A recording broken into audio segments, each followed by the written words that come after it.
খোয়াইতে বিদ্যুৎ পরিষেবা বেহাল, এবার পথে নামল সিপিআইএম। ঘণ্টার পর ঘণ্টা বিদ্যুৎহীন হয়ে থাকে খোয়াই শহরাঞ্চল থেকে শুরু করে পার্শ্ববর্তী এলাকা। বিদ্যুৎ দপ্তরকে জানালে তারা জানান কর্মী স্বল্পতা রয়েছে, তাই ঠিকভাবে কাজ করা যাচ্ছে না। এই বিষয়টিকে অনতিবিলম্বে সুরাহা সহ বিদ্যুৎ মাশুল কমানো, বিদ্যুৎ পরিষেবা স্বাভাবিক করা সহ বিভিন্ন দাবি নিয়ে বিদ্যুৎ দপ্তরের সিনিয়র ম্যানেজারের কাছে ডেপুটেশন প্রদান করে এক বিক্ষোভ কর্মসূচির মধ্য দিয়ে সিপিআইএম দল।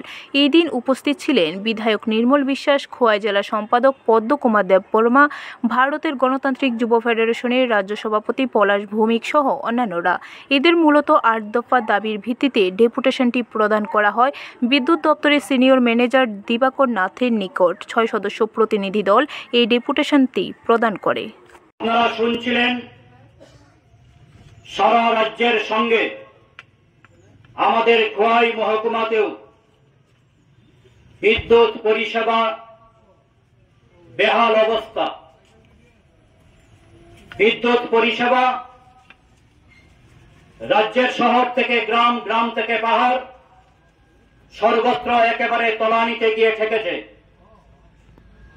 এবং আমরা লক্ষ্য করছি আমাদের রাজ্যের এই ডাবল ইঞ্জিনের সরকার এই বিদ্যুৎ পরিষেবা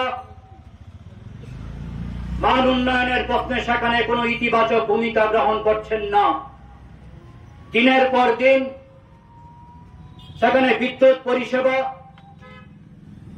মানুষের যে প্রত্যাশা, সেই প্রত্যাশা পূরণ করতে পারছে না। ব্যুরো রিপোর্ট, খবর ত্রিপুরা।